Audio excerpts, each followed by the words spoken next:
How's it going, guys? Today is Thursday. It's another day. I'm here at the shop. I'm about to leave though. I have to go and figure out my holdover thing from a little while ago with Rudnick's car. So me and Shaw are gonna go down to like some jail office or whatnot. But before we're going to go do that, what I did was I started putting on all the intake piping for this Red Z.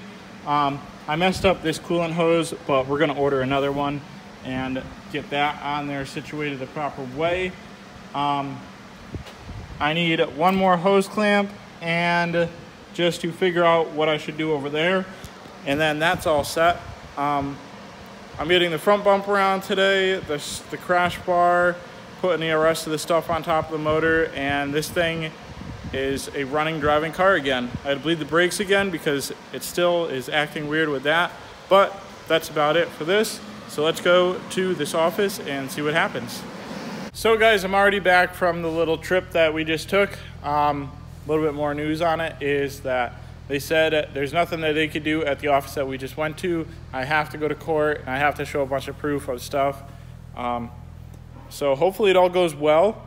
I should be fine.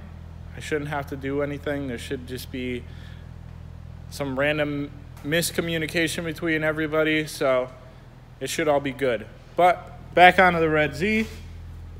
Like I said before I left, everything should be done today. The brakes should be bled again.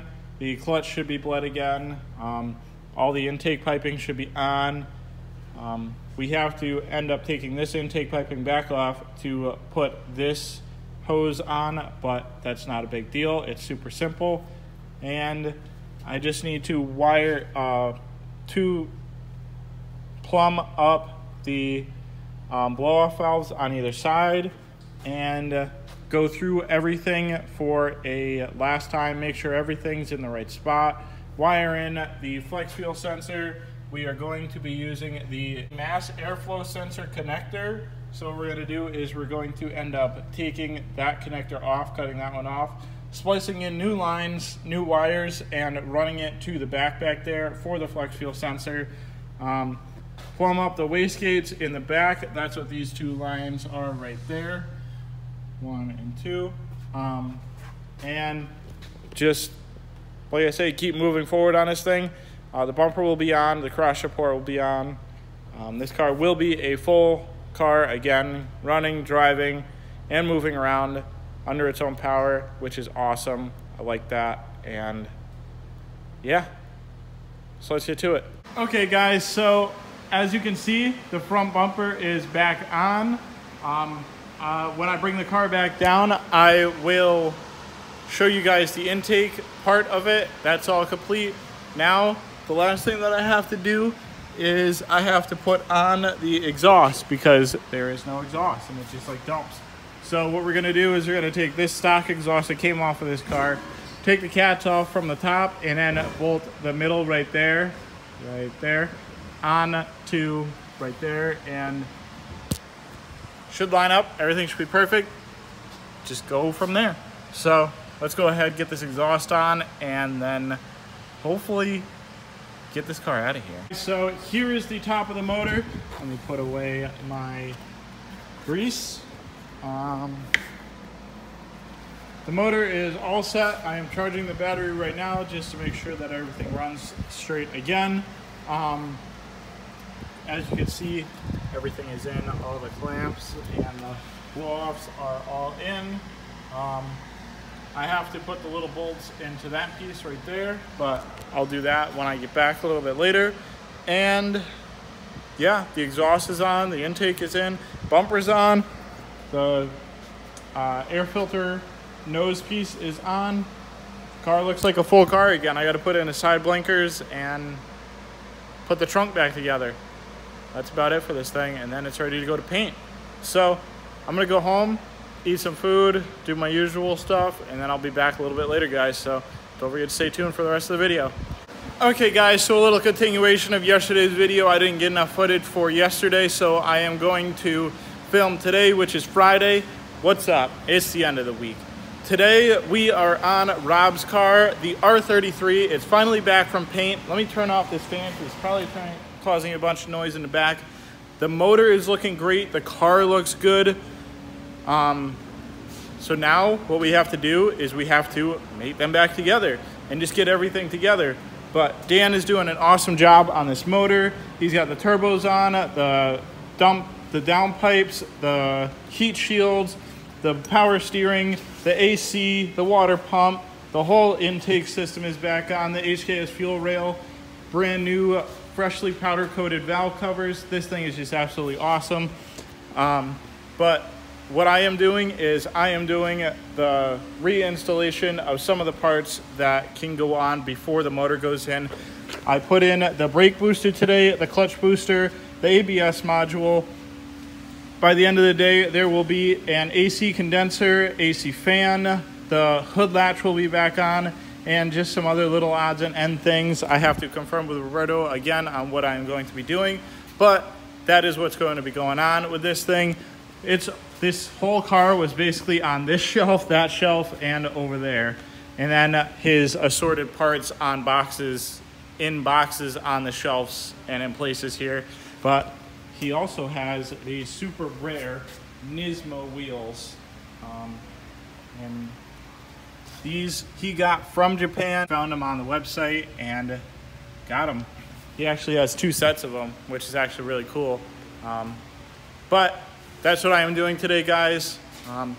I will snap back in like a couple minutes on some other stuff that I have got into the car and just buttoned up. I have to tighten up the rest of the ABS lines, and I have to go underneath and put the clutch sleeve cylinder in, and yeah, then start on all the AC stuff. So let's keep going. Okay guys, so it's about the end of the day. I'm going to edit and post this up, but before I do, I have 2 more clips that I'm going to do before I post this and actually end it. This one and like 2 other ones.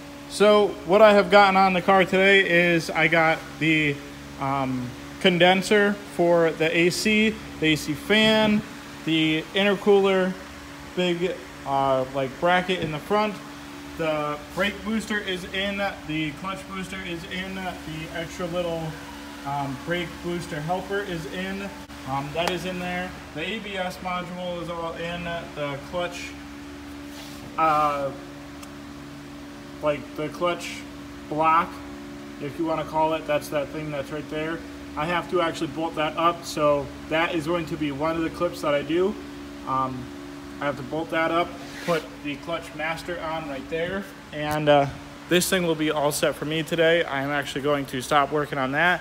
I have to find 2 more brackets to hold the condenser into place and put those on, but the last clip that I will end up be doing is putting this wheel bearing on this 300ZX. This, Roberto said, is kind of tricky, not really. It's got 4 bolts, and there's a big hidden bolt all the way in the back. So you got to do that. And this will be the last clip I do for the day, and then I will end it, guys. So let's go ahead and get that clutch stuff done and then jump onto this so that you guys can see this video. Here is that little clutch block that I was saying.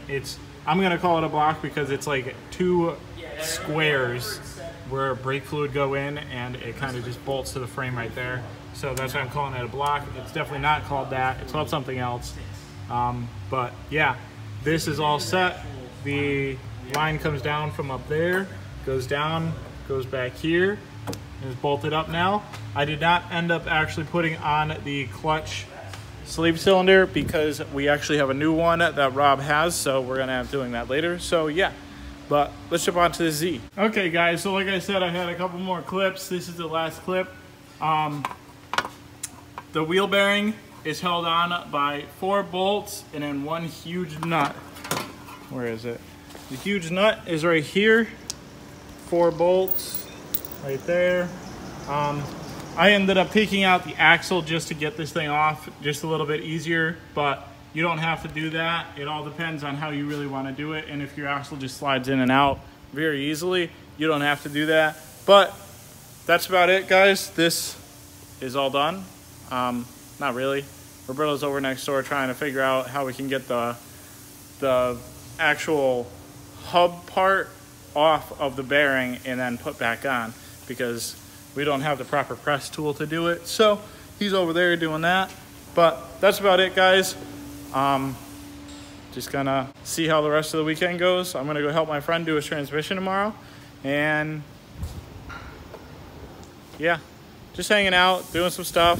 It was kind of overcast all day here, but the weather did hold out just so that it didn't like pour and make the day super blah and whatever. But yeah, I'm just gonna end it now because I'm rambling. So guys, if you like this video, don't forget to subscribe, hit that like button, comment, share, do all the good stuff, and I'll see you guys in the next one.